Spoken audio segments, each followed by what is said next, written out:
अस्सलामु अलैकुम व रहमतुल्लाहि व बरकातुहू।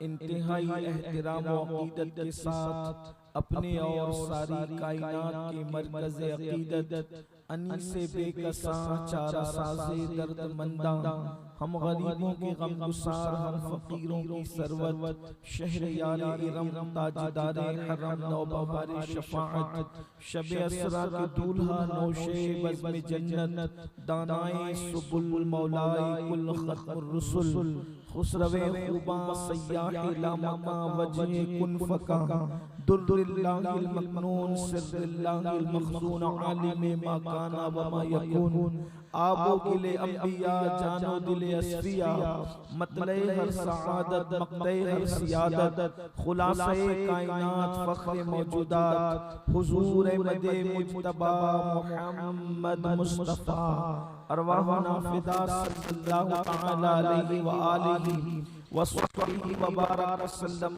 की बारगाह बेकस पनाह में जिस तरीके से पढ़ाऊं बुलंद आवाज से मेरे साथ मिलकर पढ़ें। अस्सलातु वस्सलामु अलैका या रसूल अल्लाह, अस्सलातु वस्सलामु अलैका या नबी अल्लाह, अस्सलातु वस्सलामु अलैका या हबीब अल्लाह व अला आलिका व अस्हाबिका या नूर अल्लाह सल्लल्लाहु तआला अलैहि वसल्लम। सरवर कहूँ के मालिको मौला कहूँ तुझे, सरवर कहूँ के मालिको मौला कहूँ तुझे, बागे खलील का गुले ज़ैबा कहूँ तुझे, हिरमा नसीब हूँ तुझे उम्मीद गए कहूँ, जाने मुराद काने तमन्ना कहूँ तुझे। अल्लाह रे तेरे जिस्में मुनव्वर की ताबिशें, अल्लाह रे तेरे जिस्में मुनव्वर की ताबिशें, ऐ जाने जा मैं जाने तजल्ला कहूँ तुझे। तेरे तो वस्फ़ ऐबे तनाही से है बरी, हैरान मेरे शाह मैं क्या क्या कहूँ तुझे। कह लेगी सब कुछ उनके सना खां की खामोशी, चुप हो रहा ये कह के मैं क्या क्या कहूँ तुझे। लेकिन रज़ा ने खत्म सुखन इस पे कर दिया, खालिक का बंदा खल्क का आका कहूँ तुझे। आज की ये महफिल फ़ख्रे ज़मीन व ज़मन, सरमाया अहले सुनन, मुजद्दिद मियत माज़िया, इमाम अहले सुन्नत, कंजुल करामत, जबरुल इस्तिक़ामत, इमाम अहमद रज़ा खान मुहद्दिस बरेलवी रहमतुल्लाहि ताला अलैहि की याद में इनेकात पज़ीर है। उसी मुनासिबत से मैंने कुरान मुक़द्दस की एक आयत करीमा बल्कि एक सूरे मुबारका की तिलावत करने का शरफ हासिल किया है। अल्लाह तबारक व ताला उसके मुतालिक मुझे हक कहने और आप सबको हक सुनकर उस पर अमल करने और उसे आम करने की तौफीक अता फरमाए।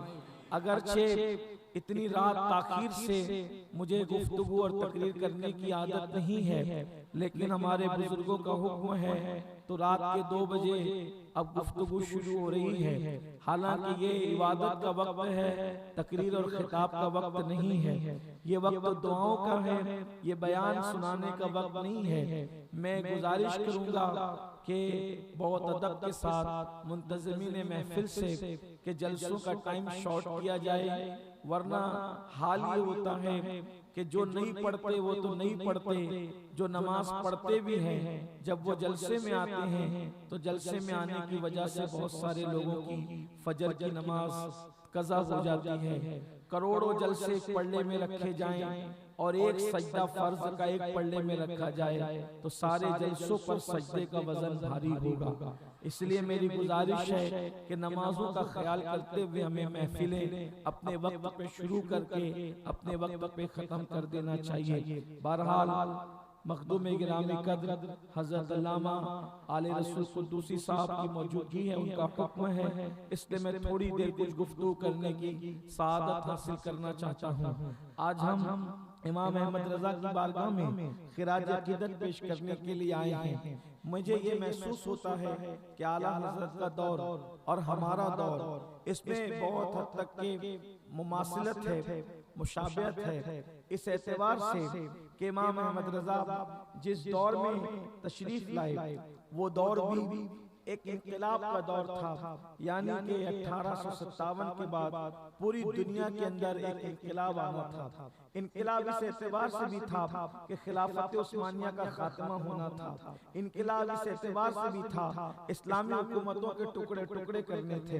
एक इनकलाब इस एतबार से भी था, इनकलाब का मतलब तब्दीली, बदलाव आना था। इस एतबार से भी था कि सुपर पावर रोज के हाथों से निकलकर मुकम्मल तौर पर बल्कि बरतानिया के हाथों में जानी थी और बरतानिया की जो है वो हुकूमत पूरी दुनिया पर लोगों को जबरदस्ती मुसल्लत करनी थी। इसलिए फिर उसके बाद पहली आलमी जंग और उसके बाद दूसरी आलमी जंग और उसके बाद दुनिया के नक्शे को मुकम्मल बदलना था। इसलिए लोगों ने एक तहरीक चलाई, एक साजिश रची रसूलुल्लाह की शान में तौहीन करने की, रसूलुल्लाह की शान में गुस्ताखियां करने की, रसूलुल्लाह की शान में बेअदबियां करने की। कौन गुस्ताखी कर रहा था? दाढ़ी वाला कर रहा था या सर पर बाल रखने वाला कर रहा था? इससे कोई बहस नहीं है। बहस ये है, गुफ्तगू ये है कि गुस्ताखी की करवाई जा रही थी मुसलमानों के ईमान का टेम्परेचर नापने के लिए, मुसलमानों का जज्बा इश्क रसूल नापने के लिए। इसलिए कि दुनिया जानती है जब तक सीनों में मोहब्बत रसूल होगी, जब तक सीनों में इश्क रसूल होगा, जब तक लोगों के दिलों का रिश्ता अल्लाह के रसूल से जुड़ा हुआ होगा, दुनिया की कोई ताकत मुसलमानों को ज़ेर नहीं कर सकती, मुसलमानों को मिटा नहीं सकती। याद रखना, करोड़ों हथियारों की ताकत इंसान को उतना ताकतवर नहीं बनाते जितना दिलों का इश्क रसूल इंसान को ताकतवर बनाता है। अल्लाह अकबर। जो जंगे हथियारों की बुनियाद पर नहीं जीती जा सकती, वो जंगे इश्क रसूल की बुनियाद पर जीती गई है, वो जंगे मोहब्बत रसूल की बुनियाद पर जीती गई है। मुझे बताओ बद्र में कौन सी ताकत मुसलमानों के पास थी? सिर्फ 8 लोग थे जो तलवारें लेकर आए थे और उनमें भी बांस की तलवारें टूटी हुई थी, बांस की जंगालूद थी, उनके पेट में न खाना था न उनके बदन पे कपड़ा था, फिर भी 313 1000 पे भारी क्यों थे कि 313 के पास हथियार था या नहीं था, इससे कोई बहस नहीं है। उनके दिलों में रसूलुल्लाह का इश्क मौजूद।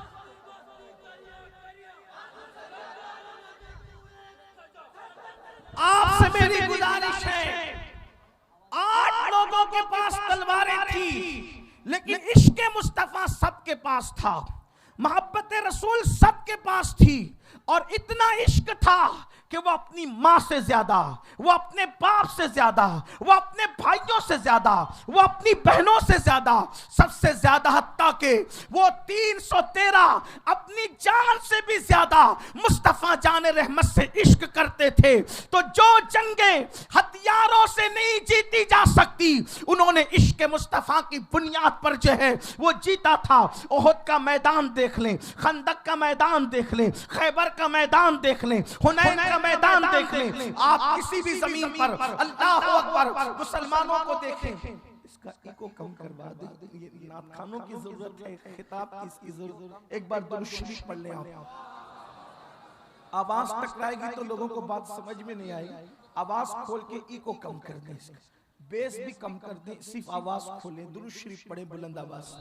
अल्लाहुम्मा सल्ली अला सय्यदिना व मौलाना मुहम्मदिन मअदनिल जूद वल करम व आलिहि व अस्हाबिहि व बारिक व सल्लिम सलातु व सलामुन अलैका या जद्दल हसन वल हुसैन। तो याद रखिए, दुनिया के मुफक्किरीन, दुनिया के दानिश्वर, दुनिया के मुदब्बिरीन अच्छी तरीके से जानते हैं, चाहे वो आपके दोस्त हो या दुश्मन हो, कि मुसलमान जब तक अपने नबी से जुड़ा रहेगा, जब तक मुसलमानों के दिल का रिश्ता मुस्तफा जाने रहमत से जुड़ा रहेगा, याद रखना अल्लाह अल्लाह की मखलूक में अल्लाह ने किसी को इतनी ताकत नहीं दी है जितनी ताकत अल्लाह ने आमिना के लाल को दी है। और जब इंसान उनसे जुड़ जाया करता है तो वो भी ताकतवर हो जाया करता है। मुझे बताओ तो सही, उससे बढ़कर ताकत किसके पास है कि जो जमीन पे खड़े रहकर इशारा करते हैं तो चांद टुकड़े होता हुआ नजर आता। इससे बढ़कर भी कोई ताकतवर हो तो बताओ। अल्लाह अकबर। ये मुस्तफा जान रहमत की कुव्वत है, ये मुस्तफा जान रहमत की ताकत है। तो क्या हुआ जब खिलाफत उस्मानिया के टुकड़े किए गए, पहली और दूसरी जो है वो आलमी जंगे मुसल्लत की गई, इसी तरीके से बरतानिया की साम्राज्यत पूरी दुनिया पे मुसल्लत करना हुई, तौहीनें करवाई गई, गुस्ताखियां करवाई गई, ये सब कुछ हुआ। और आज भी मुझे महसूस हो रहा है एक तालिब इल्म की हैसियत से कि दुनिया फिर किसी बड़े इनकलाब की तरफ जा रही है, दुनिया फिर किसी बड़ी तब्दीली की तरफ जा रही है। इसलिए पूरी दुनिया के अंदर रसूलुल्लाह की शान में जो है वो तौहीनें करवाई जा रही है, हुजूर की शान में गुस्ताखियां करवाई जा रही है, हुजूर की शान में बेअदबियां करवाई जा रही है। अब ऐसे में कोई जज्बाती गुफ्तगू करने की बजाय मैं ये अर्ज करना चाहता हूं हमें करना क्या होगा। इमाम अहमद रजा ने अपने दौर में जब देखा गुस्ताखियां हो रही है टेम्परेचर नापने के लिए, और आज भी वही हो रहा है, तो हमें करना क्या चाहिए। तो याद रखिए हमें कुरान से हटके कुछ भी नहीं करना चाहिए, हमें कुरान की सुन्नत पर अमल करना चाहिए, सुन्नत इलाहिया पर अमल करना चाहिए। देखो जब रसूलुल्लाह के दौर में गुस्ताखी हुई, हुजूर के दौर में गुस्ताखी हुई, यानी कि अलग अलग लोग बदबख्ती करते रहे, बकवास करते रहे, बकते रहे, तो क्या हुआ अल्लाह तबारक व तआला ने गुस्ताखों का जवाब दिया। जवाब हमें भी देना है, लेकिन याद रखिए जवाब ऐसा हो कि गुस्ताख चुप भी हो जाए और अपना काम भी हो जाए। क्या तरीका था देखो, आस बिन वाइल बदबख्त ने जब अपनी जबान से ये कहा, जिस दिन सरकारे कासिम इब्ने मुहम्मदुर रसूलुल्लाह यानी हजरत कासिम का विसाल हो गया, हुजूर के शहजादे का विसाल हो गया, क्योंकि हुजूर की 4 शहजादियां थी और मक्के में 1 शहजादे थे, यानी हुजूर की 5 औलादे थी। बाद में हजरत इब्राहिम मदीने मुनव्वरा में जनाब मारिया किब्तिया के वतन अतहर से पैदा हुए। उससे पहले तो ये 5 ही शहजादे और शहजादियां थी, 5-4 बेटियां और 1 शहजादे। हजरत कासिम का जब विसाल हुआ, आज बिन वाइल बदबख्त ने कहा अब मोहम्मद मुनक़तिउ नस्ल हो गए, यानी उनकी नस्ल खत्म हो गई, उनकी नस्ल टूट गई, उनके घर में चिराग जलाने वाला कोई नहीं। जब तक मोहम्मद अरबी है तब तक इनका नाम रहेगा, जब ये दुनिया से चले जाएंगे तो घर में अंधेरा होगा, घर में तारीकी होगी, अब इनकी नस्ल नहीं चलेगी, अब इनका खानदान नहीं चलेगा। देखो गुस्ताखी की गई थी, ये भी अल्लाह की सुन्नत है। जब नबी की गुस्ताखी हुई तो उस वक्त रसूलुल्लाह चुप रहे और अल्लाह तबारक व तआला जवाब देता रहा। पता चला हुजूर के गुस्ताखों को जवाब देना ये अल्लाह की सुन्नत है। लेकिन जवाब देने के 2 तरीके। नंबर 1 तरीका ये, जब हुजूर की गुस्ताखी हो तो पहले हम नबी की तारीफ करें, जितनी कर सकते तारीफ करें, और हुजूर की तारीफ में कोई मुबालगा नहीं हो सकता। हुजूर की तारीफ में कोई मुबालगा, जो चाहो हुजूर को कह दो, बस 2 चीजें मत कहना हुजूर के लिए। नंबर 1, उनको खुदा मत कहना और उनको खुदा का बेटा मत कहना। उसके बाद जितने मर्तबे हैं सब बयान कर दो, कोई मुबालगा नहीं है। इमाम शरफुद्दीन बोसीरी कहते हैं बस खुदा मत कहो, खुदा का बेटा मत कहो, बाकी जो चाहो कहो। सारे शान के अल्फाज मुस्तफा जान रहमत की नात में जायज है, लेकिन अल्लाह अकबर हम तो ये कहते हैं वल्लाह कोई लुगत ऐसी इजाद नहीं हुई जो मुस्तफा जान रहमत की हकीकत को बयान कर सके, इसलिए कि उनकी हकीकत ना अबू बकर जानते हैं ना जिब्रील अमीन जानते हैं। उनकी हकीकत कोई नहीं जानता, बल्कि वो खुद कहते हैं या अबा बकरिन लम यारिफनी हकीकतन गैर रब्बी, ए अबू बकर मेरी हकीकत को मेरे रब के सिवा कोई जानता ही नहीं। जब कोई जानता ही नहीं तो बयान कैसे कर सकता है? जब कोई जानता ही नहीं तो बयान कैसे कर सकता है? तो पहली बात हुजूर की खूब तारीफ करो, खूब तारीफ करो, जितना कर सकते हो हुदूद शरा में रहकर खूब तारीफ करो। कैसे? कुरान कहता है इन्ना अअतैना कल कौसर, ऐ महबूब हमने आपको सारी कसरतें अता की, हर चीज में कसरत अता की, इल्म में कसरत, इल्म इतना दिया कि कुरान कहता है वअल्लमका मा लम तकुन तालम व काना फज़लुल्लाहि अलैका अज़ीमा। अल्लाहु अकबर, इतना इल्म दिया, हुस्न इतना दिया कि आपके हुस्न पे कुरान कहता है वद्दुहा वल्लैलि इज़ा सजा, आपके चमकते चेहरे की कसम, आपकी सिया जुल्फों की कसम, आप अंदाजा फरमाएं हुजूर की शान कितनी, हर चीज कसरत से अता की। और अल्लाहु अकबर, उस बदबख्त ने कहा था कि मोहम्मद की नस्ल खत्म हो जाएगी, अल्लाह फरमाता है मैंने तुम्हें कसरत दी और औलाद में भी कसरत दी, कयामत तक किसके बच्चे जिएंगे, किसके मर जाएंगे, किसकी नस्ल रहेगी, किसकी खत्म हो जाएगी, कोई गारंटी नहीं है, लेकिन दौरे ईसा में इमाम महदी मौजूद रहेंगे, इसकी गारंटी अदा कर दी गई। पता चला जब तक दुनिया रहेगी उस वक्त तक औलाद मुस्तफा भी बाकी रहेगी, किसी की औलाद के लिए। जुमले पर तमाम अवाम खड़ी हो जाए और इस्तकबाल करे। नारे तकबीर, नारे रिसालत, औलादे नबी, औलादे अली। किस की औलाद दुनिया में रहेगी, किसकी खत्म होगी, कोई गारंटी नहीं, लेकिन इमाम महदी कयामत के करीब आएंगे। बल्कि मैं आगे बढ़ के यूं कह दूं, जब तक महदी नहीं आएंगे उस वक्त तक कयामत कायम नहीं होगी। मतलब दूसरे जुमले में ये कह दो कि नबी का एक ही बेटा इतना ताकत वाला है जिसने कयामत को रोक रखा है, जब तक वो नहीं आएगा कयामत नहीं आ सकती।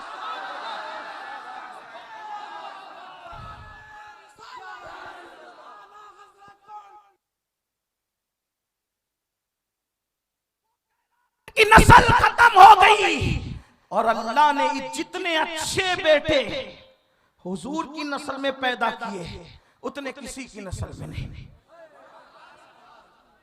इमाम हसन हुजूर के बेटे, इमाम हुसैन हुजूर के बेटे, इमाम बाकिर हुजूर के बेटे, ज़ैनुल आबिदीन हुजूर के बेटे, बाकिर हुजूर के बेटे, जाफर सादिक हुजूर के बेटे, अली रजा हुजूर के बेटे, हजरत तकी हुजूर के बेटे, हजरत नकी हुजूर के बेटे, हसन अस्करी हुजूर के बेटे, शेख अब्दुल कादिर जिलानी हुजूर के बेटे, गरीब नवाज हुजूर के बेटे, हजरत शेख अहमद रिफाई हुजूर के बेटे, शाह बरकतुल्लाह इश्की हुजूर के बेटे, वारिसे देवा हुजूर के बेटे, साबिर कलियर हुजूर के बेटे, मखदूम अशरफ जहांगीर समदानी हुजूर के बेटे, मुफ्ती आजम उड़ीसा हुजूर के बेटे। अल्लाह अकबर।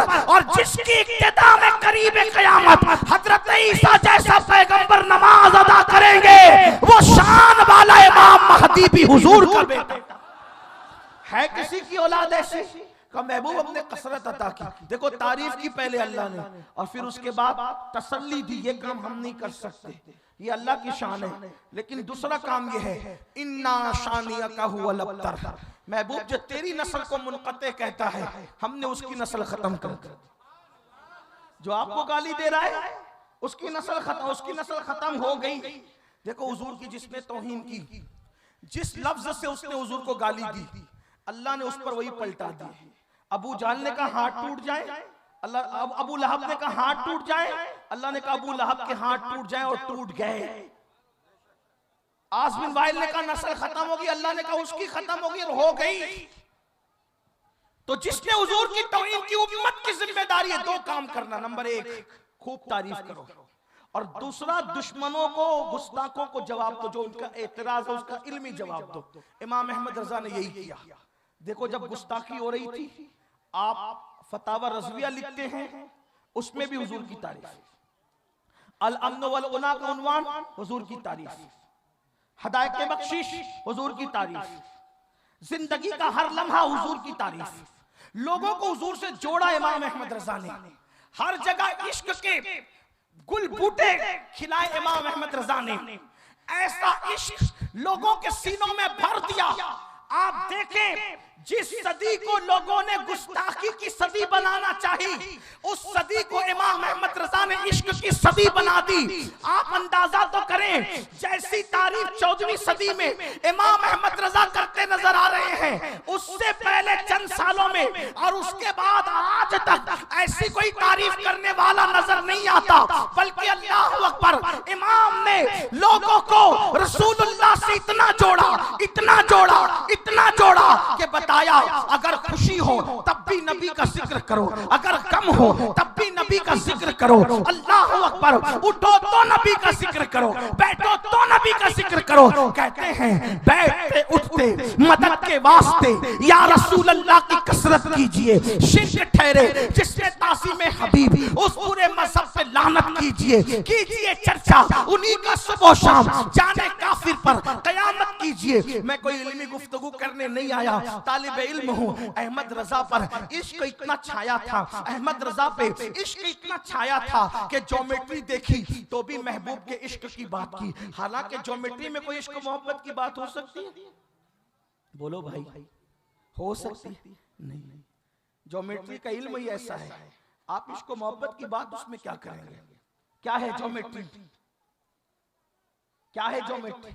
सर्कल ऐसे बनता है ना, नुक्तों को मिलाओ तो सर्कल बनता है, ठीक है, यही सारी चीजें हैं।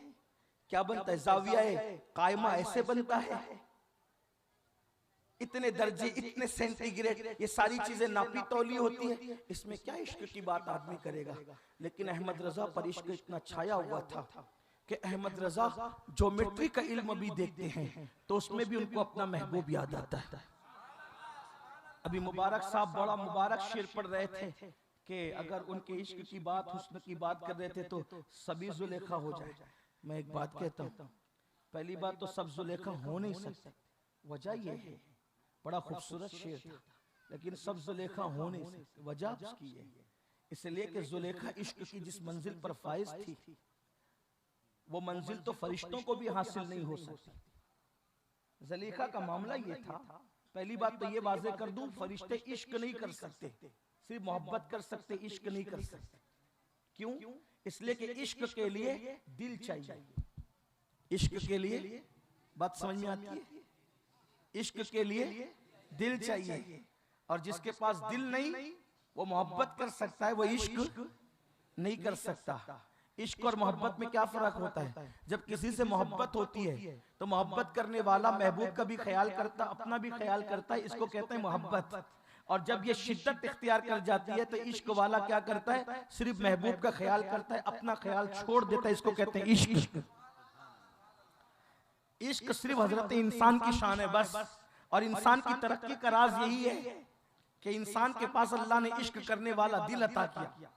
और याद रखना, जहां इश्क है वही दिल है, वरना गोश्त के लोथड़े के सिवा कुछ नहीं है। सीने में लटकने वाला गोश्त तो अल्लाह ने कुत्ते बिल्ली को भी दिया, लेकिन दिल वही दिल है जिसमें इश्क मौजूद है। इसीलिए तो बरेली का ताजदार कहता है, दिल है वो दिल जो तेरी याद से मामूर रहा।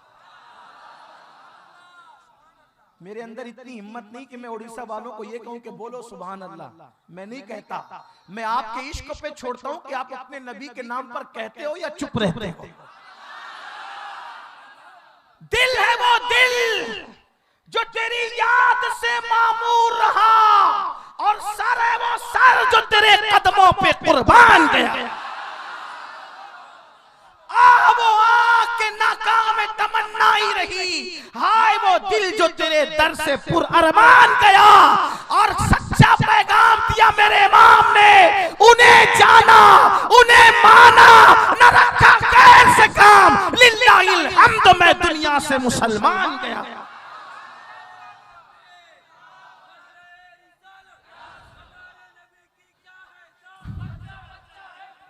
ज़लीका के पास इतना इश्क था कि वो दरख्त के पत्तों को देखती थी तो भी उसमें जलवा यूसुफ नजर आता था। इसीलिए सूफिया कहते हैं कि अपना हार, अपने आयरिंग, अपनी रिंग, जो भी जेवरात उनके थे, पानी पीने का गिलास, सबको यूसुफ यूसुफ कहती थी। तो लोग कहते थे कि उसने नाम रखा था सब चीजों का यूसुफ। सूफिया कहते नाम नहीं रखा था, ये तो तौहीन है कि महबूब का नाम गिलास को दे दिया जाए, महबूब का नाम पत्तों को दे दिया जाए, ये तौहीन है।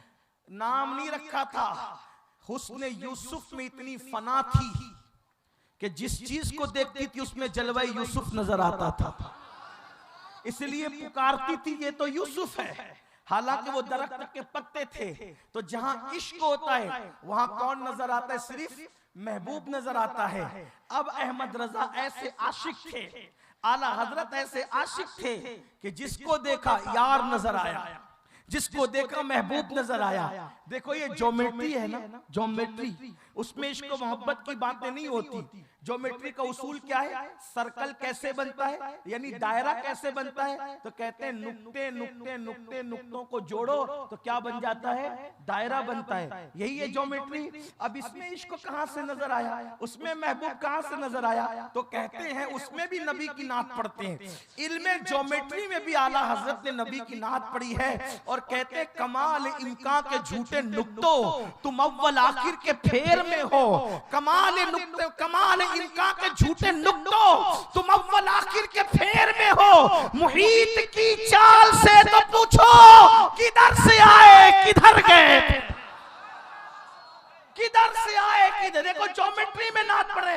मुहीत की सर्किल की चाल से तो पूछो किधर से आए किधर गए थे, उसमें भी हुजूर की नात पढ़ रहे। तो इमाम अहमद रजा गम हुआ तो कहते गम हो गए बेशुमार आका, बंदा तेरे निसार आका। रोजी का मामला हो तो कहते काटा मेरे जिगर से गमे रोजगार का, यूं खींच लीजिए कि जिगर को खबर न हो। भाई का इंतकाल होता है तो भाई का मरसिया नहीं लिखते बल्कि नबी की नात लिखते हैं। आंखें रो रो के सुजाने वाले, जाने वाले नहीं आने वाले, वही धूम उनकी है माशाअल्लाह। मिट गए आप मिटाने वाले, सुनिए उनसे मदद मांगे जाओ, वो नहीं हाथ झटकने वाले। आसियो थाम लो दामन उनका, वो नहीं हाथ झटकने वाले, सुनिए उनसे मदद मांगे जाओ। बड़े बकते रहे बकने वाले, हुस्न तेरा सा न देखा न सुना, कहते हैं अगले जमाने वाले। जगमगा उठी मेरी गोर की खाक, तेरे कुर्बान चमकने वाले। क्यों रज़ा आज गली सुनी है, उठ मेरे धूम मचाने वाले। भाई की मैयत पे नबी की नात, पोते की खतना पर नबी की नात। आप अंदाजा तो करें, हर जगह जिक्र मुस्तफा। हमारी जिम्मेदारी क्या है? हम भी हुजूर का जिक्र करें। अगर जान बख्शी कर दें उड़ीसा वाले तो एक तल्ख जुमला कहूं बड़ी माजरत के साथ, बड़ी माजरत। जितना जुल्म हुजूर की सीरत पर सुन्नियों हमने किया है शायद ही किसी ने किया होगा। इश्क मुस्तफा का दावा, हुजूर की सीरत के जलसे कितने करते हो, और हुजूर की सीरत के जलसे भी हो तो अपने बाप दादाओं को और अपने पीरों को लेकर बैठते हो। हुजूर के मौजज़ात कितने बयान करते हो, हुजूर की सीरत कितनी बयान करते हो। अगर पूरी दयानतदारी से रसूलुल्लाह की सीरत बयान की गई होती तो इन सुन्नियों को जब पीर फकीर गैबन शाह जैसे लोगों के नसबनामे तक याद करा दिए तो इनको रसूलुल्लाह की 11 अज़वाज के नाम क्यों याद ना हो सके, हुजूर के वालिदैन करीमैन के नाम क्यों याद ना हो सके, हुजूर की शहजादियां कितनी थी उनके नाम क्यों याद ना हो सके।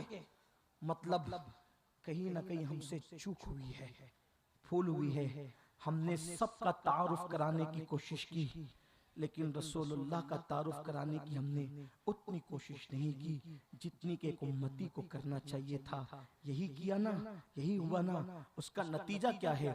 बड़ी माजरत के साथ। इसीलिए जब रसूलुल्लाह की नात पढ़ी जाती है तो अपने मजमे में बहुत सारे लोग बिल्कुल सन्नाटे के साथ चुप रहते हैं, लेकिन जब पीरों का नाम आता है तो वही मजमे के अंदर जान पैदा हो जाती है। पीर तो रसूलुल्लाह तक पहुंचाने के लिए था, ये रसूलुल्लाह से माज़अल्लाह मोहब्बत के मामले में तरजीह कैसे दिया जा रहा है? गुलाम को आका पे तरजीह क्यों दी जा रही है? रसूल की नात पूरी पूरी खत्म हो गई, जेब से 5 रुपया न निकला और पीर का नाम आया तो 10-10 की नोट 100-100 की नोट शायर पर लुटाने लग गए। बड़ी माजरत के साथ उड़ीसा वालों, मैं किसी पीर का मुखालिफ नहीं, वल्लाह हर सुन्नी पीर मेरे सर का ताज, उसकी जूतियां मेरे सर पर है, लेकिन बताओ ऐसा है कि नहीं है? तुम्हारे पीर का नाम आता है तो तुम सुभान अल्लाह कहते हो, रसूलुल्लाह का नाम आने पर क्यों नहीं कहते? कोई पागल है, बेवकूफ है शायर जो हुजूर फिर वो तुम्हारे पीर की झूठी करामतें छोड़ करके वो रसूलुल्लाह के मौजज़ात पढ़ेगा। उसको तो पता है कि कोई पजीराई मिलनी नहीं है, तो फिर वो करेगा क्या? जिसके मौजज़ात अलग तरतीब है, तवातुर के साथ है, किताबें भरी हुई है जिसके मौजज़ात से, वो छोड़ करके गड़ी हुई करामतों का रिवाज इसलिए हो गया कि उसका पेट उसी पर पल रहा है। इसीलिए तो उन्वानात वही होते हैं जो मार्केट में चल रहे होते हैं। अल्लाह अकबर रसूल, मगर याद रखना हम भी हुजूर के उम्मती है, हमें शफात किसी गली के गैबन शाह से नहीं लेना है, हमें शफात आमिना के लाल से लेना है। इसलिए सुन्नियों आज से अहद कर लो, जितना जिक्र मुस्तफा जान रहमत का करेंगे उतना जिक्र किसी का नहीं करेंगे। और यही सच्चा मसलक के आला हजरत है। पूरी अदाए के बख्शिश उठा करके देख लो, अहमद रजा ने पीर की 4 मनकबत नहीं लिखी, मगर हजारों शेर मुस्तफा जान रहमत की शान में लिख करके बता दिया कि दहन में ज़बान तुम्हारे लिए, बदन में है जान तुम्हारे लिए, हमारे यहाँ तुम्हारे लिए, उठे भी वहाँ तुम्हारे लिए। नारे तकबीर, नारे रिसालत, मसलके आला हज़रत, खलीफे हुजूर शेरे अहले सुन्नत, नारे तकबीर। गुस्ताखों का जवाब इतना दो, इतना जिक्र करो, इतना जिक्र करो, इतना जिक्र करो कि गली का बच्चा बच्चा, सिर्फ बच्चा बच्चा नहीं बल्कि दूसरों का भी बच्चा बच्चा जान जाए कि मुस्तफा जान रहमत की शान क्या है। और आपको बताऊं, हमारे आका थे ही ऐसे, हमारे आका थे ही बल्कि है ही ऐसे, हमारे आका है ही ऐसे कि जो सुन ले उनकी जिंदगी इश्क करने पे मजबूर हो जाए। इन्होंने दुश्मनों से सुना इसलिए गालियां दे रहे हैं, इनको अपने से सुनाओ कि हुजूर है क्या, सच्चाई बताओ है क्या। आइए थोड़ा मैं बताऊं आपको, इसलिए कि इमाम अहमद रज़ा ने पूरी जिंदगी जिक्र किया हुजूर का। आओ आपको बताऊं हुजूर कैसे थे। हमें खुद नहीं पता हुजूर कैसे थे, नहीं पता। हमने जुल्म किया है, क्या जवाब देंगे जिसके टुकड़े पूरी जिंदगी खाते रहे, उसके गुण न गा सके, अपनी कौम को वो सबक ना पढ़ा सके। इमाम तो कहते हैं कि उन्हें जाना उन्हें माना, सिर्फ उन्हें जाना उन्हें माना, ना रखा गैर से काम। लिल्लाहिल हम्द, मैं दुनिया से मुसलमान। किसी का ख्याल भी आता है तो कहते ले खबर, जल्द के गैरों की तरफ ध्यान गया, मेरे मौला मेरे आका तेरे कुर्बान गया। आज की महफिल में आप दिल थाम कर, पूरे वजूद को कान बनाकर अगर हुजूर का इश्क है तो सुनिए हुजूर कैसे थे। आइए आपको बताऊं, पहले उनके हुस्न की तरफ बात कर लेते हैं। मुख्तसर अर्ज करूं, अब बात शुरू करूं। हाँ देखो कैसे खूबसूरत थे।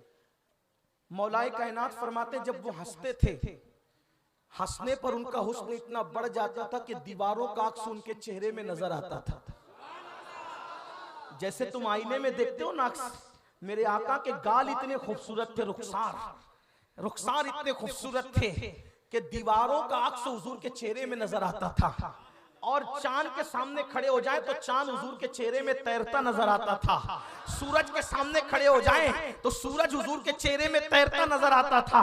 और एक बात आपको बताऊं, कोई कितना भी खूबसूरत आदमी सो जाए और सो करके जब उठे तो उसके चेहरे पर नींद का असर जाहिर होता है, और उसकी अगर बाल उसके बड़े हों तो उसकी जुल्फें बिखर जाती है।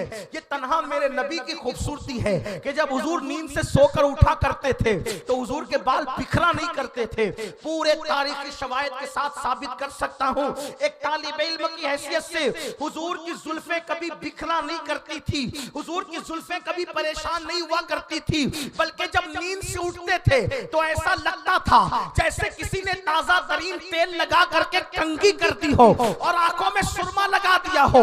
नींद का असर ना आंखों पर होता ना कभी बालों पर होता। मैं हैरान था, या अल्लाह ये जुल्फें बिखरती क्यों नहीं? तो इमाम ही का शेर रहनुमाई करता है कि जुल्फें बिखरेगी क्यों अमीनुल कादरी? किसी की जुल्फें मां संवारती है, किसी की जुल्फें बाप संवारता है, किसी की जुल्फें भाई संवारता है, किसी की जुल्फें बीवी संवारती है, लेकिन अल्लाह का महबूब ऐसा है कि उनकी जुल्फें खुदा की कुदरत संवारा करती थी। तो कहते हैं शान-ए पंजे कुदरत, शान-ए पंजे कुदरत, तेरे बालों के लिए कैसे हाथों ने संवारे हैं तुम्हारे गेसू। जिसकी जुल्फे खुदा की कुदरत संवारे वो कैसे बिखर सकती है? वो जुल्फे कैसे बिखर सकती है? नहीं नहीं। और जुल्फों में इतनी खुशबू आती है, इतनी खुशबू आती है, इतने कहते हैं भीनी खुशबू से महक जाती हैं कलियां वल्लाह, कैसे फूलों में बसाए हैं तुम्हारे गेसू। एक शेर पढ़ देता हूं। हालांकि उड़ीसा की जमीन तो शेर व अदब की जमीन है, बड़े बड़े शायर हैं, बड़े बड़े इल्म वाले। देखो इमाम अहमद रजा कहते हैं, बज़्मे सनाए जुल्फ में मेरी अरू से फिक्र को। क्या मतलब? कहते हैं आला हजरत कोई ऐसी महफिल सजी हो, मुझे कुछ आता जाता नहीं भाई, मैं सिर्फ एक तालिबे इल्म कोशिश कर रहा हूं कुछ बताने की, हुजूर की गुलामी करने की कोशिश हो रही है बस, वरना हमारा ये काम ही नहीं है, हमारा ये काम नहीं। हम ऐसे लोग नहीं कि पढ़े लिखे और आपको सब सिखाने आए, पढ़ाए पढ़े लिखे लोग सब अल्लाह वाले हैं। हम एक तालिबे इल्म हैं, गौसियत माप की चौखट के सगे बेहुनर हैं। बस आजकल हुजूर की बेअदबी और ये तो आगे हुजूर का जिक्र करने। और याद रखना हुजूर का जिक्र कोई ऐसे करने नहीं बैठता। बस्ता वालों, बुजुर्गों ने फरमाया पहले हुजूर जिक्र करते हैं अपने मजार में, तब गुलाम को हुजूर की याद आती है। आज हमें भी याद किया गया होगा इसलिए उनकी याद आ गई है ना? क्या नसीब है अपने, क्या मुकद्दर है। इसीलिए हमारे दादा मुर्शिद कहा करते थे कि सुन्नियों को बदनसीब मत कहा करो। क्या कहते थे? सुन्नियों को, एक बहुत बड़े मुकर्रिर ने कहा सुन्नियों को बदनसीब हो, उसका कुर्ता खींच करके कहा बदनसीब सुन्नियों को कहता है जिसके मुकद्दर में आमिना का लाल हो, उससे बड़ा खुशनसीब हो कौन सकता। किसी के नसीब में कुछ है, किसी के नसीब में कुछ, हमारे मुकद्दर में आमिना का लाल है।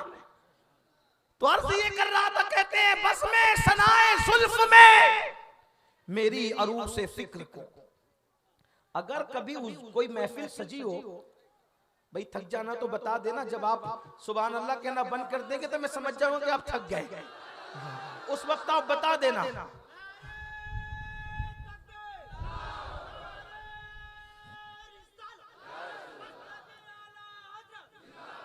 बस में सनाए जुल्फ में, कहते हैं अहमद रजा कोई महफिल सजी हो और उसमें मुझे बुलाया जाए उन्वान देकर कि बात क्या करना है, हुजूर की जुल्फों की खुशबू बयान करना है। किसको बयान करना है?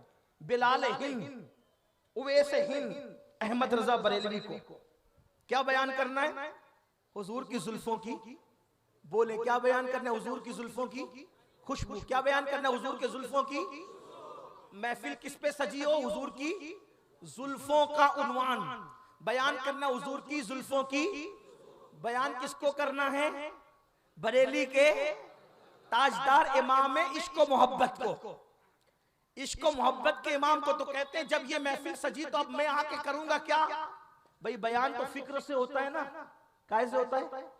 सोच लेकर आता है मुकर्रिर, तभी तो बयान करता है, यही है ना?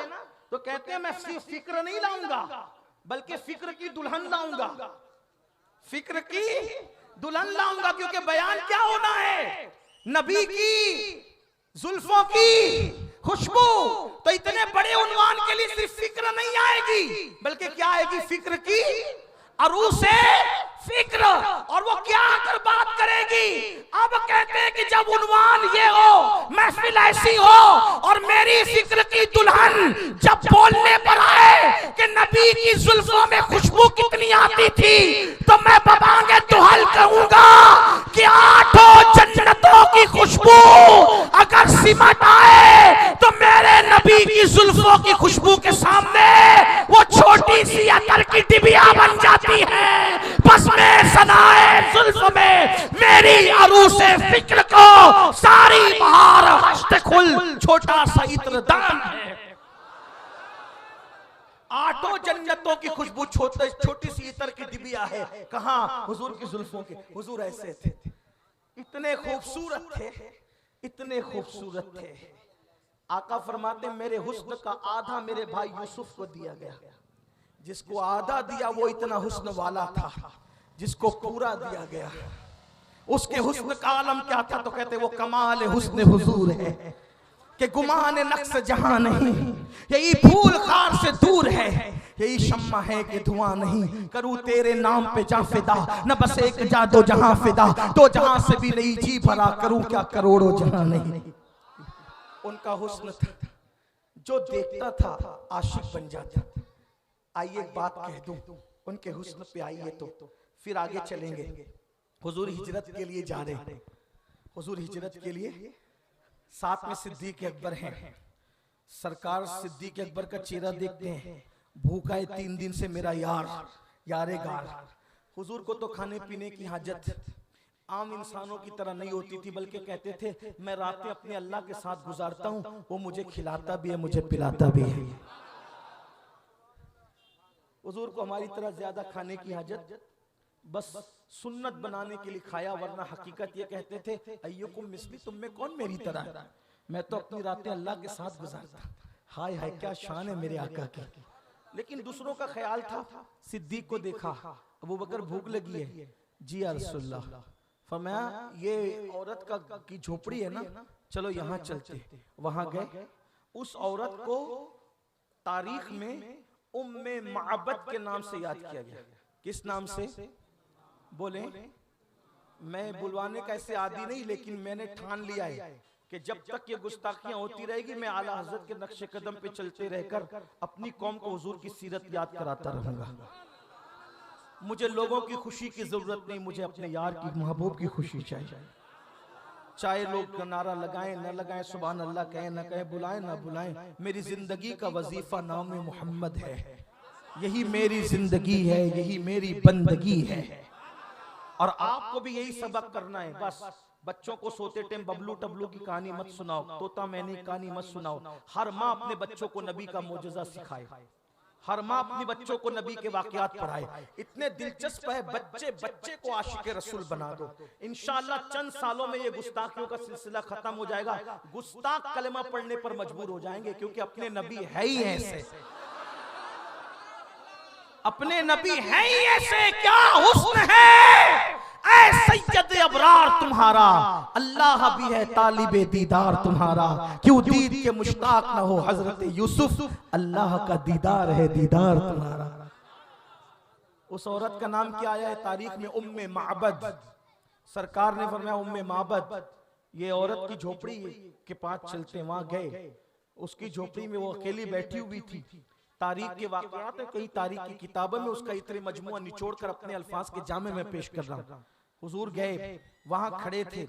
उम्मे माबद ने हुजूर को देखा, हुजूर ने कुछ नहीं कहा। अबू बकर इससे कहो हम मुसाफिर, हमें खाना चाहिए। उस औरत ने कहा मैं गरीब औरत हूं, मेरे पास कोई खाना नहीं।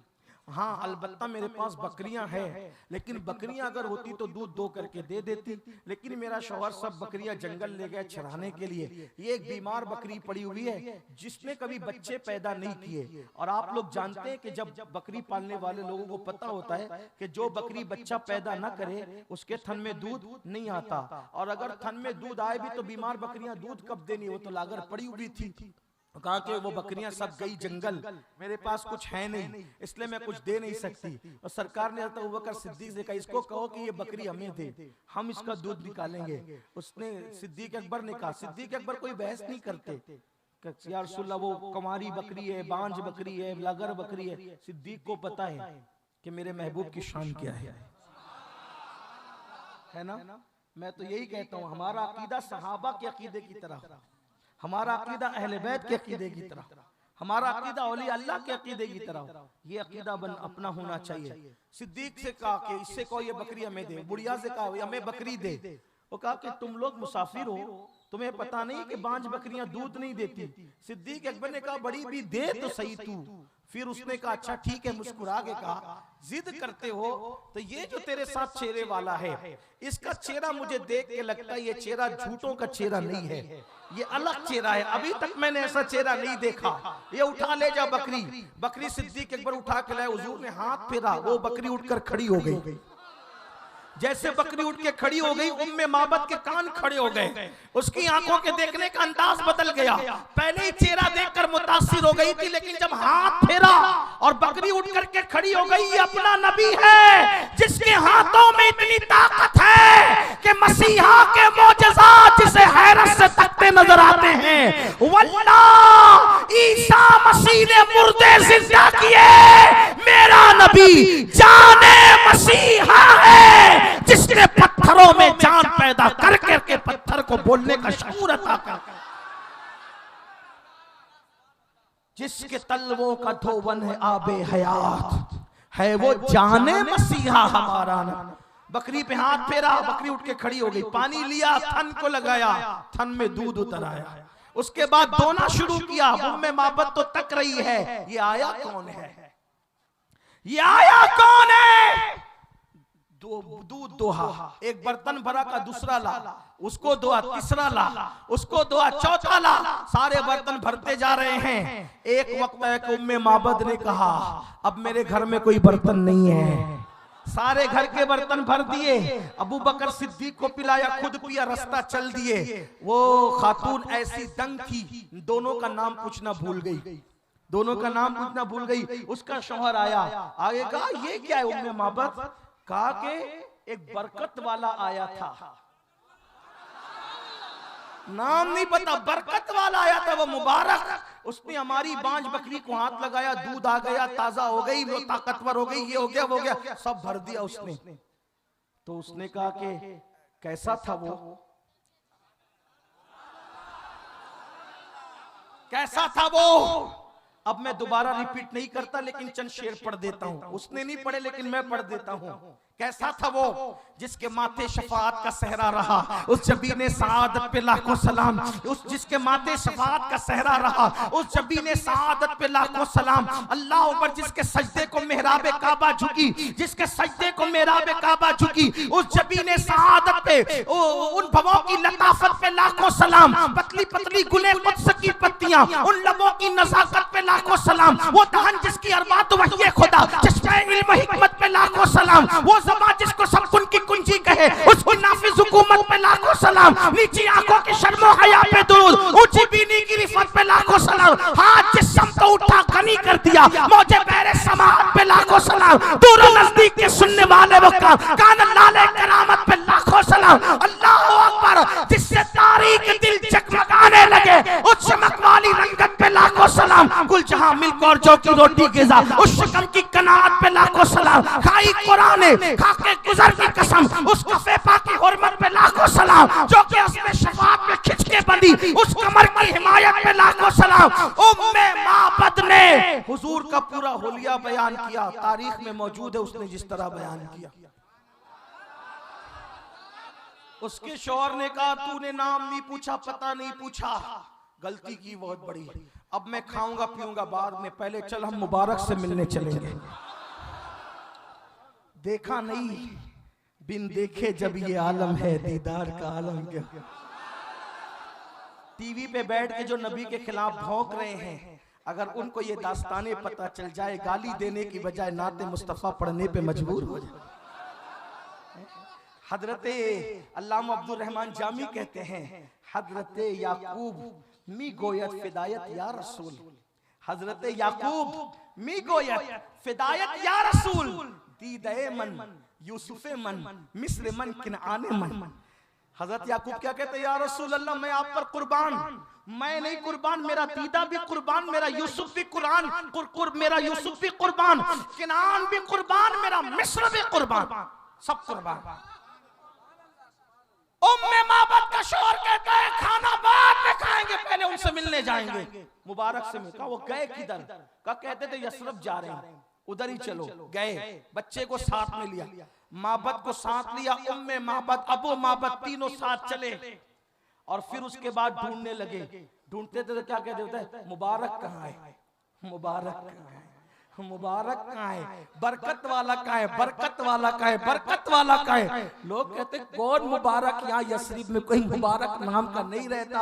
आखिर उसका बच्चा उम्मे माबद का माँ और बाप के साथ जा रहा था। माँ से कहा माँ देख, वो मुबारक का साथी जो अपने घर आया था ना, वो जा रहा है उधर। हज़रत अबू बकर सिद्दीक को बताया, जब तीनों दौड़े तो कहा मुबारक का है। सिद्दीक अकबर जान गए किस मुबारक का जिक्र है। तुमको काम क्या है, कि मेरे घर आए थे ना, सारे बर्तन दूध से भर दिए, अब मेरा शौहर मिलना चाहता है। और तीनों आते हैं और आकर कहते हैं घर का बर्तन दूध से भरा था, दिल का बर्तन अब ईमान से भर दिया जाए। ऐसे ऐसे अपने रसूल, ऐसे अपने आका हैं।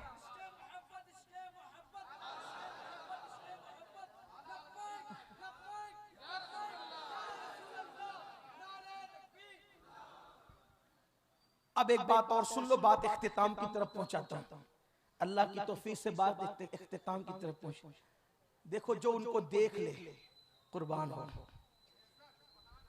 एक यहूदी औरत थी मक्के में, मदीने मुनव्वरा, यहूदी औरत थी मदीने मुनव्वरा, गरीब थी, हुजूर की कट्टर दुश्मन। उसका बेटा मुसलमानों के मामलात को देखता रहता था। तवज्जो करना, अपने आका कैसे, अपने सरकार कैसे। अल्लाह अकबर, सरकार की शान क्या है, कुर्बान। कुर्बान में उनकी बख्शिश के मकसद भी ज़बां पर आया नहीं, बिन मांगे दिया और इतना दिया, दामन में हमारे समाया नहीं। उसके कपड़े फट गए। नौजवान बेटे ने कहा अम्मा तेरे कपड़े इतने फट गए, माँ तेरे कपड़े इतने फट गए, पहनने के काबिल न रहे। अम्मी क्या मैं मोहम्मद से रूह फिदा सल्लल्लाहु अलैहि वसल्लम तेरे लिए कपड़े मांग के लाऊं? नहीं बेटा नहीं, मत जाना। कहा क्यों? अब मोहम्मद से तू कपड़े मांगेगा, वो कपड़े तो दे देंगे लेकिन अपना ईमान छीन लेंगे, हमें बेदीन कर देंगे। माअज़ल्लाह, गलत फहमियां की, गलत फहमियां। उसने कहा अच्छा मैं तुझे नंगी तो नहीं देख सकता, तेरे कपड़े इतने फट गए अम्मी, अब मैं क्या करूं? अच्छा मैं अपने चच्चा से मांग के लाऊं? हाँ चच्चा के पास जा। चच्चा भी यहूदी था, चच्चा के पास गया, मेरी माँ के कपड़े फट गए, पहनने के काबिल नहीं, चच्चा कपड़े दो। कल चल यहाँ से। जब देखो जब मांगने चला आता है, खूब गालियां दी, डांट पिलाई, भगा दिया। रोते हुए का देखा चच्चा ने नहीं दिया। अब जाऊं माँ मोहम्मद अरबी से मांगू? का मैंने कहा ना वो अपना ईमान छीन लेंगे, बेदीन कर देंगे। माअज़ल्लाह। उसने क्या कहा? माँ एक बात मेरे ज़हन में आई। क्या? जब मैं जाऊंगा तो उनसे मांगूंगा। देखो तवज्जो करो, अपने आका, अपने आका कैसे बताओ लोगों को, अपने बच्चों को बताओ, अपनी बीवियों को बताओ, अपने माँ बाप को बताओ, अपने दोस्तों को बताओ। किसी भी महफिल में बैठो, कुछ ना कुछ हुजूर का जिक्र किए बगैर मत उठो, सरकार का जिक्र करते रहो, दुरूद शरीफ भी पढ़ते रहो। जितना दुरूद पढ़ोगे उतना दिल में इश्क पैदा होगा। अपने आका से अपनी लौ मजबूत लगाओ। याद रखना कोई भी डिग्री ले लो, सब डिग्रियां दुनिया में रह जाएगी, अगर कोई डिग्री कब्र के अंदर तक जाएगी तो उसे इश्क रसूल की डिग्री कहते हैं। यही इश्क रसूल है जिसके लिए मुजाहिद मिल्लत ने कोशिशें की। यही इश्क मुस्तफ़ा है जिसके लिए हाफिज मिल्लत ने कोशिशें की। मुफ्ती आजम, मुहद्दिस आजम जिसके लिए गली गली कुचे कुचे फिरते रहे। उनकी जिंदगी का मकसद इश्क रसूल था, मोहब्बत रसूल था। अल्लाह अकबर। उसने कहा माँ इजाजत दो, मैं जाकर पहले एक शर्त रखूंगा, एक कंडीशन रखूंगा। का क्या? का कंडीशन ये रखूंगा माँ कि हम मुसलमान नहीं होंगे। देखो उस वक्त के लोगों के कट्टरपन और सख्तियों का आलम देखो। कब मुसलमान नहीं होंगे, मदद करना हो तो करो वरना मत करो। बस पहले ये शर्त रखूंगा, फिर देखेंगे वो मदद करते कि नहीं करते। ये यहूदी जवान चला, सरकार की महफिल थी, आका अलैहिस्सलाम बुर्दे यमानी यमनी चादर लाल धारी वाली ओढ़ कर बैठे थे असहाब के दरमियान। सोचो हुजूर कितने खूबसूरत लगते थे यमनी चादर। हजरत जाबिर कहते हैं, जाबिर एक दिन हुजूर यमनी चादर ओढ़ करके अपनी महफिल में बैठे थे। मैं आया, 14वीं रात का चांद चमक रहा था। कभी मैं चांद को देखता, हुजूर का चेहरा देखता, कभी चांद देखता, कभी हुजूर का चेहरा देखता, कभी चांद देखता, कभी हुजूर का चेहरा देखता। मेरे दिल ने फैसला किया, चांद से ज्यादा खूबसूरत आमिना के लाल का चेहरा। हुजूर बुर्दे यमानी ओढ़कर बैठे हैं, वो यहूदी जवान आता है, आगे कहता है, ए मोहम्मद रूही फिदा सल्लल्लाहु अलैहि वसल्लम। जब भी आका का जिक्र किया जाए अलकाब व आदाब के साथ किया जाए, लेकिन मजबूरी हमारी ये है कि काफिरों का मुकालमा हमें मिन वन वैसे ही नकल करना पड़ता है ताकि आपको महफिल का पस मंजर और बैकग्राउंड समझ में आए कि वो बात कैसे करते थे और फिर हुजूर का करम कैसे होता था, ताकि असल बात अगर मैं कह दूं फिदा का उम्मी वाबी या रसूल अल्लाह, तो उसने तो ये कहा ही नहीं था ना, तो बैकग्राउंड आपको कैसे समझ में आएगा। मगर जब हम ईमान वाले तस्करा करें तो अलकाब व आदाब के साथ करें इसका। तो उसने कहा, मोहम्मद फिर भी मैं रूह फिदा सल्लल्लाहु अलैहि वसल्लम कहता हूं, मेरा दिल नहीं मानता, हम मुसलमान नहीं होंगे, लेकिन एक हाजत लेकर आया हूं। हुजूर ने कहा, कहो क्या बात है। मेरी माँ के कपड़े इतने फट गए कि पहनने के काबिल नहीं है, क्या आप मेरी अम्मी को कपड़े दे सकते हैं? लेकिन कपड़े दे करके आप ईमान लाने की बात नहीं करना, हम मुसलमान नहीं होंगे। हुजूर अलैहिस्सलाम ने उसको देखा और देखने के बाद सरकार ने फरमाया, अगरचे इस वक्त मेरे पास कोई कपड़े नहीं है, यही एक चादर है जिसको मैंने ओढ़ रखी है, मगर चूंकि तू आया है मेरे पास मांगने के लिए, ये मेरी ही चादर तेरी माँ को ले जाकर उड़ा दे। इसके बाद फिर कभी हमारे पास कुशादगी होगी तो हम तेरी माँ को कपड़े भी भेज देंगे। और हुजूर ने वो चादर देने से पहले घर के अंदर तशरीफ ले गए और घर में से जा करके चादर दी। उस जवान ने कहा, बाहर क्यों नहीं आते? तो गुलाम ने कहा, चूंकि जिस्म ऊपर का बगैर चादर के बरहना हो गया है, तो बरहना जिस्म लेकर आए कैसे? ये चादर तो हुजूर ने तेरी माँ के लिए दे दी है, ले जा। हुजूर घर में बैठ गए इस इंतजार में कि अब इंतजाम हो तो ऊपर की चादर ओढ़े। उसने ये मंजर देखा तो रो पड़ा, बर्दाश्त न हुआ। प्योरिटी तो प्योरिटी होती है, हकायक तो हकायक होते हैं। चादर लेकर रोते हुए घर गया। माँ ने कहा, क्यों रो रहा है? तू तो शेरनी माँ का बेटा है, शेर दिल बेटा है, क्यों रो रहा है? उसने पूरी दास्तान सुनाई। उसकी माँ ने कहा, अब चल, चादर बाद में ओढ़ेंगे, पहले उनका कलेमा पढ़कर इस्लाम का बोल। हुजूर ऐसे थे, अपने हुजूर ऐसे थे। आखिरी बात, बस आखिरी बात, अपने हुजूर ऐसे थे, मगर हम अपने बच्चों को सिखाएं हुजूर के मौजज़ात। सीरत पढ़ो, कंप्यूटर पढ़ते हो, ज्योग्राफी पढ़ते हो, साइंस पढ़ते हो, सारे एजुकेशन पढ़ते हो, हुजूर की सीरत पढ़ो। और दूसरों की लिखी हुई मत पढ़ो, अपने बुजुर्गों की लिखी हुई पढ़ो। इमाम कुस्तलानी ने लिखा, उसको पढ़ो। पीर करम शाह ने लिखा, पीर करम शाह जरी ने लिखा, ज़ियाउन नबी उनकी पढ़ो। अल्लामा अब्दुल मुस्तफ़ा ने लिखा, उनकी पढ़ो। और भी बहुत से बुजुर्गों ने लिखा, मुझे याद नहीं आ रहा इस वक्त। सीरत पढ़ो, बदअकीदों की मत पढ़ना, बुजुर्गों की पढ़ो, अहले सुन्नत व जमात के अपने बुजुर्गों की पढ़ो। तो बहरहाल आखिरी बात, देखो बच्चों को वाक़यात सिखाओगे, सुनाओगे, महफिल में जिक्र करोगे, तुम खुद हुजूर की सीरत के मुबल्लिग बन जाओ।